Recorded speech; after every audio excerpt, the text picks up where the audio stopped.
ਭਾਰਤ ਵਿੱਚ ਅੰਗਰੇਜ਼ੀ ਸਿੱਖਿਆ ਪ੍ਰਣਾਲੀ ਲਾਗੂ ਹੋਣ ਦੇ ਨਾਲ ਇਹ ਬਹਿਸ ਦਾ ਮੁੱਦਾ ਬਣ ਗਿਆ ਕਿ ਭਾਰਤ ਵਿੱਚ ਸਿੱਖਿਆ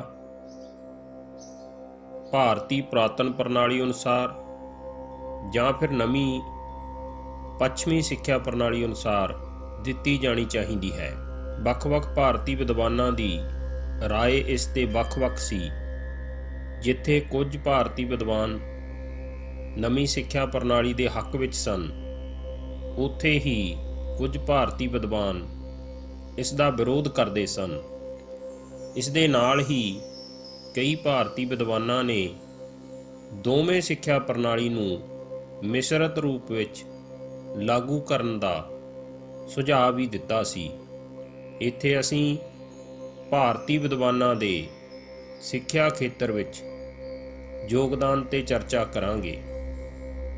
ਰਾਜਾ ਰਾਮ ਮੋਹਨ ਰਾਏ ਜੀ ਭਾਰਤ ਵਿੱਚ ਪੱਛਮੀ ਸਿੱਖਿਆ ਦੇਣ ਦੇ ਹੱਕ ਵਿੱਚ ਸਨ।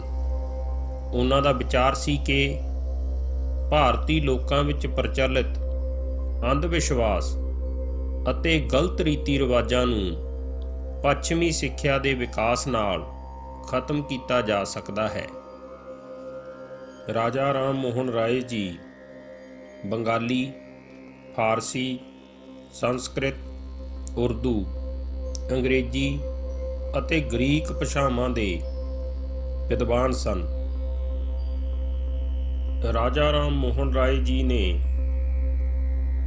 ਸਮਾਜ ਸੁਧਾਰ ਦੇ ਲਈ 2 ਸਮਾਚਾਰ ਪੱਤਰ ਕੱਢੇ। ਉਹਨਾਂ ਨੇ ਵਿਆਕਰਨ, ਭੂਗੋਲ, ਖਗੋਲ ਵਿਗਿਆਨ, ਬੀਜ ਗਣਿਤ ਆਦਿ ਵਿਸ਼ਿਆਂ 'ਤੇ ਬੰਗਾਲੀ ਭਾਸ਼ਾ ਦੇ ਵਿੱਚ ਪੁਸਤਕਾਂ ਵੀ ਲਿਖੀਆਂ। ਉਹਨਾਂ ਨੇ ਸਿੱਖਿਆ ਦੇ ਵਿਕਾਸ ਦੇ ਲਈ ਕਈ ਸਿੱਖਿਆ ਸੰਸਥਾਵਾਂ ਖੋਲ੍ਹੀਆਂ। ਉਹਨਾਂ ਨੇ ਆਪਣੇ ਖਰਚੇ 'ਤੇ ਕਲਕੱਤਾ ਵਿਖੇ ਅੰਗਰੇਜ਼ੀ ਸਕੂਲ ਅਤੇ ਵੇਦਾਂਤ ਕਾਲਜ ਸਥਾਪਿਤ ਕੀਤਾ।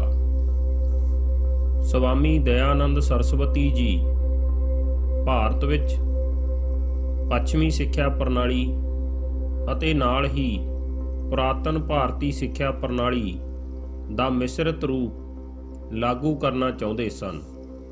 ਉਹਨਾਂ ਦੁਆਰਾ ਪੰਜਾਬ ਅਤੇ ਉੱਤਰ ਪ੍ਰਦੇਸ਼ ਵਿੱਚ ਸਕੂਲ, ਕਾਲਜ ਅਤੇ ਗੁਰੂਕੁਲ ਸਥਾਪਿਤ ਕੀਤੇ ਗਏ।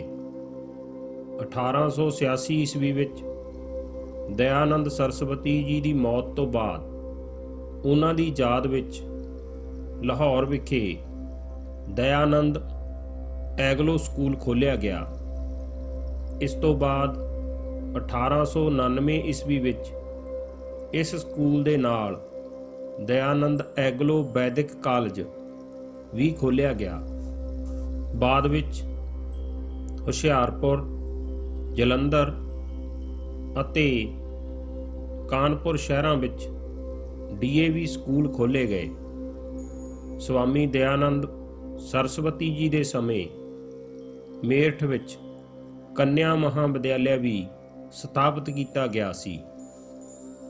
ਸਵਾਮੀ ਵਿਵੇਕਾਨੰਦ ਜੀ ਦਾ ਮੰਨਣਾ ਸੀ ਕਿ ਸਮਾਜ ਦਾ ਸੁਧਾਰ ਧਰਮ ਹੀ ਕਰ ਸਕਦਾ ਹੈ। ਸਵਾਮੀ ਵਿਵੇਕਾਨੰਦ ਜੀ ਨੇ ਰਾਮ ਕ੍ਰਿਸ਼ਨ ਮਿਸ਼ਨ ਦੀ ਸਥਾਪਨਾ ਕੀਤੀ। ਉਹਨਾਂ ਦੁਆਰਾ ਅਮਰੀਕਾ ਅਤੇ ਯੂਰਪ ਵਿੱਚ ਭਾਰਤੀ ਸੰਸਕ੍ਰਿਤੀ ਦਾ ਪ੍ਰਚਾਰ ਕੀਤਾ ਗਿਆ। ਇਸ ਮਿਸ਼ਨ ਦੇ ਉਹਨਾਂ ਦੁਆਰਾ ਅਤੇ ਉਹਨਾਂ ਦੀ ਸੰਸਥਾ ਦੁਆਰਾ ਅਨੇਕਾਂ ਸਕੂਲ, ਕਾਲਜ, ਲਾਇਬ੍ਰੇਰੀਆਂ, ਹਸਪਤਾਲ ਅਤੇ ਯਤੀਮਖਾਨੇ ਸਥਾਪਿਤ ਕੀਤੇ ਗਏ। ਈਸ਼ਵਰ ਚੰਦਰ ਵਿਦਿਆਸਾਗਰ ਜੀ ਇੱਕ ਹੋਰ ਭਾਰਤੀ ਪ੍ਰਸਿੱਧ ਵਿਦਵਾਨ ਸਨ।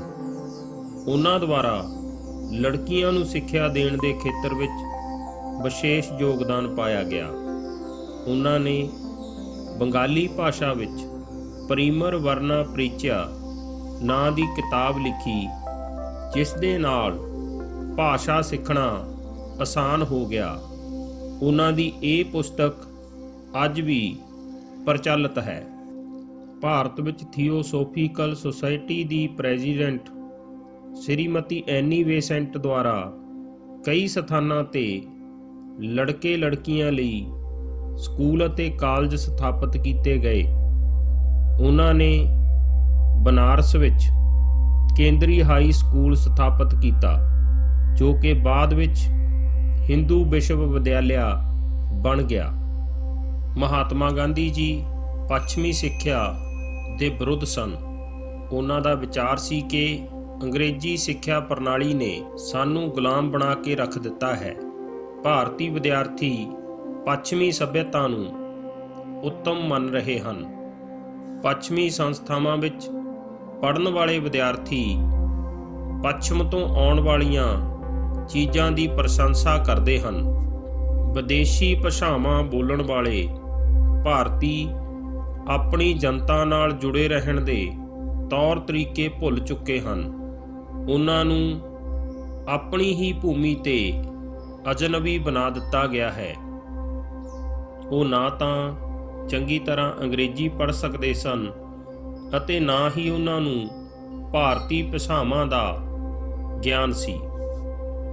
ਉਹ ਵਿਦਿਆਰਥੀ ਆਪਣੇ ਕੰਮ ਕਰਨ ਨੂੰ ਆਪਣੀ ਸ਼ਾਨ ਦੇ ਖਿਲਾਫ ਸਮਝਦੇ ਸਨ। ਇਸ ਲਈ ਬੇਰੁਜ਼ਗਾਰੀ ਭਿਆਨਕ ਰੂਪ ਧਾਰਨ ਕਰ ਗਈ ਸੀ। ਮਹਾਤਮਾ ਗਾਂਧੀ ਜੀ ਨੇ 1937 ਈਸਵੀ ਵਿੱਚ ਬੇਸਿਕ ਸਿੱਖਿਆ ਦਾ ਸਿਧਾਂਤ ਦਿੱਤਾ ਸੀ, ਜਿਸ ਵਿੱਚ ਉਹ 14 ਸਾਲ ਦੀ ਉਮਰ ਤੱਕ ਦੇ ਵਿਦਿਆਰਥੀਆਂ ਲਈ ਮੁਫਤ ਸਿੱਖਿਆ ਦਾ ਪ੍ਰਬੰਧ ਚਾਹੁੰਦੇ ਸਨ।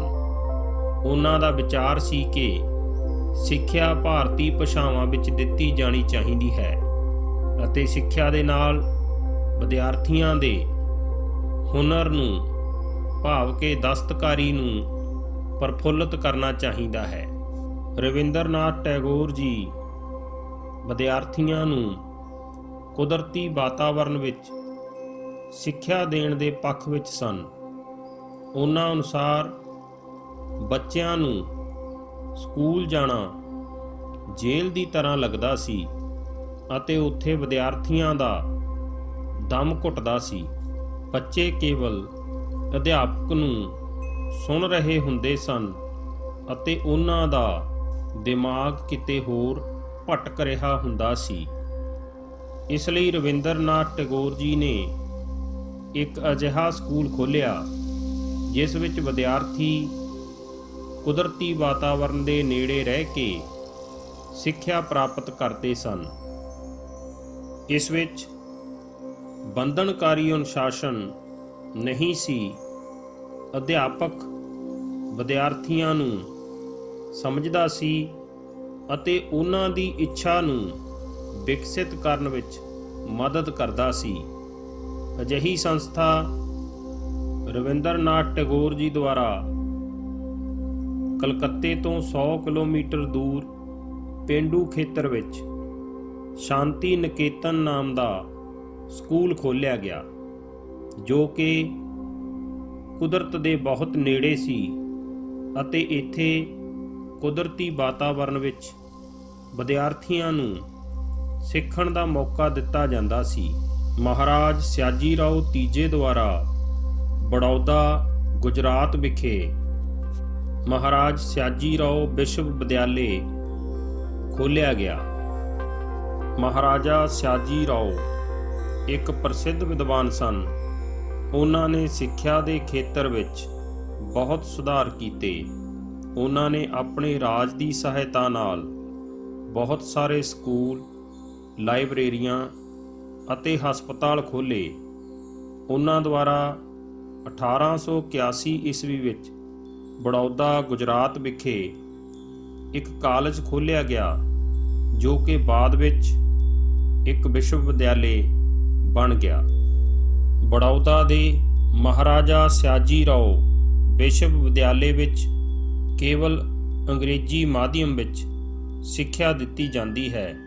ਇਸ ਵਿੱਚ ਦੇਸ਼ ਵਿਦੇਸ਼ ਦੇ ਲਗਭਗ 3000 ਵਿਦਿਆਰਥੀ ਸਿੱਖਿਆ ਪ੍ਰਾਪਤ ਕਰ ਰਹੇ ਹਨ।